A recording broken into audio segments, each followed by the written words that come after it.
Nigel, not one of those who are not particularly interesting COVID days at the moment, but you're having to cope with all sorts of things, aren't you? Yeah, I think like most businesses, and especially in football, we have to still do our work and take as many precautions as we can. We're back to testing twice a week with the lateral flows, and then anybody who's positive, a couple of positive tests with those, we send them off for a PCR.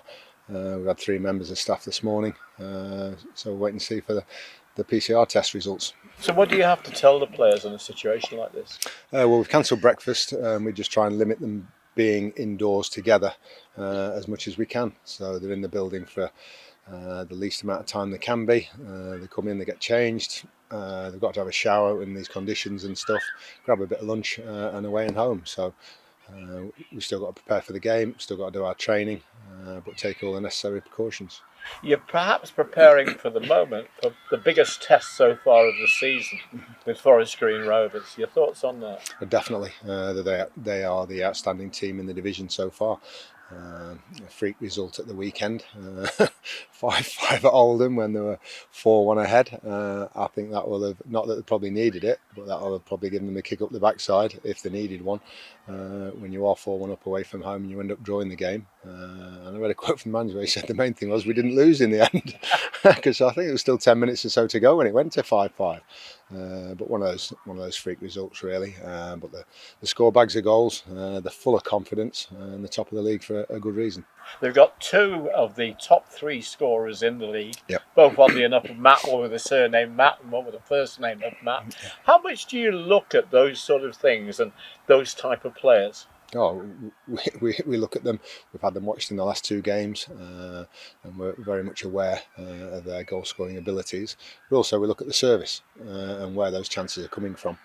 I think the 2 lads out wide have provided an awful lot of the situations and chances that they've put away. Kane Wilson is a guy there coming yes. through very much, isn't he? Yeah, he bombs down that right hand side, and they mix it up as well, like all good teams. They play it out a little bit, but they'll hit the big lad, Matt up front, and then they'll get it wide. Sometimes he'll cross it, he'll come inside and play little through balls. So it's difficult to stop every avenue. Enough on them for the moment, other than perhaps the last question. A very strangely structured club that's done ever so well.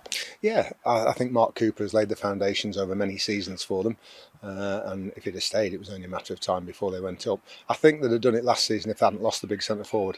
He got a terrible arm injury or something like that and was out for 3 or 4 months. I think without losing him, they would have probably got promoted. Was it last season or the season before? Can't quite remember. So Mark's laid a lot of the foundations there, and they've just taken it on to a different level this season. Now, I'm going to ask you a question before this good run started, right at near the end of the bad run. If you'd have gone to sleep then and not woken up until your position in the league now, would you have believed it? No, not quite. I think we talked about after the game Saturday, the remarkable thing is to actually win 9 games, no draws. To win 9 out of 10 is incredible. But we felt as though we weren't too far away even when we couldn't win, and we tried to be as sort of even and as level-headed about it, and we knew we weren't the worst team in the league, and we're probably not the best team, as good as Forest Green, but we know that on our day we're capable of competing and we're capable of challenging for the top 7, which was our aim at the start of the season. So we didn't get carried away either way, but we just needed some players back. We got Stephen Quinn back, which was a catalyst for us, and now we're playing with a level of confidence we certainly didn't have 2 or 3 months ago.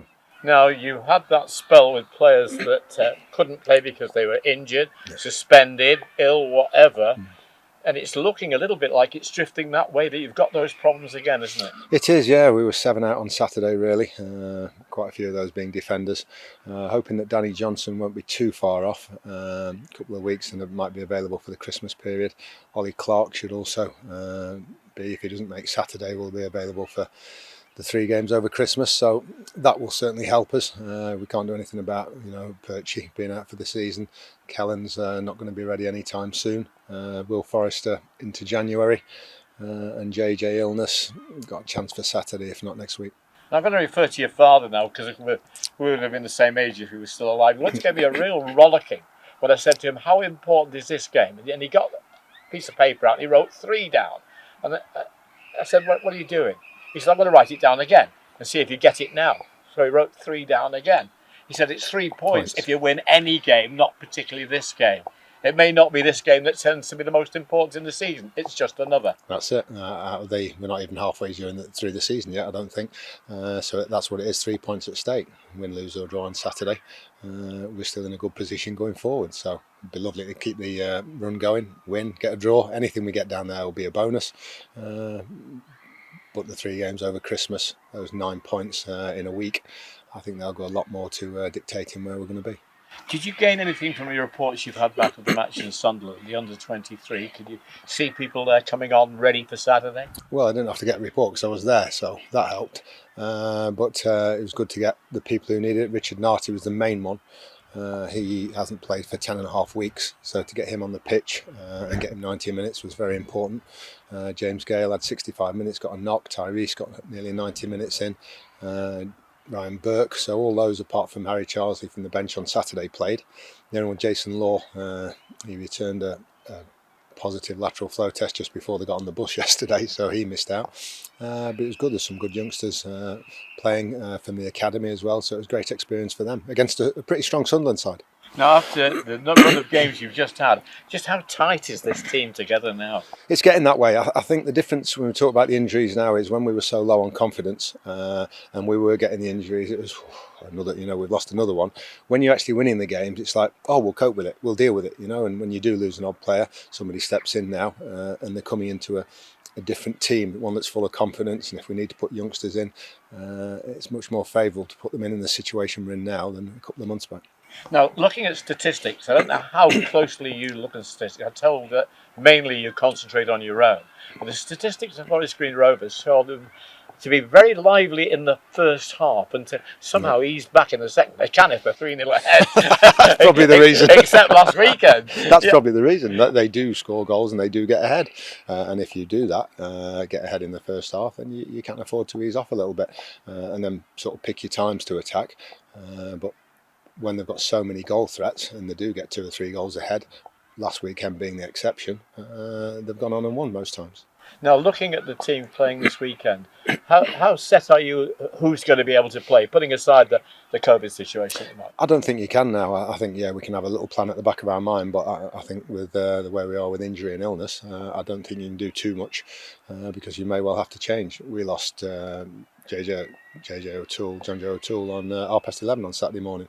We lost another player the week before, a few hours before kick-off. So I think you have one plan and then you've got to have 2 or 3 other up your sleeve as well.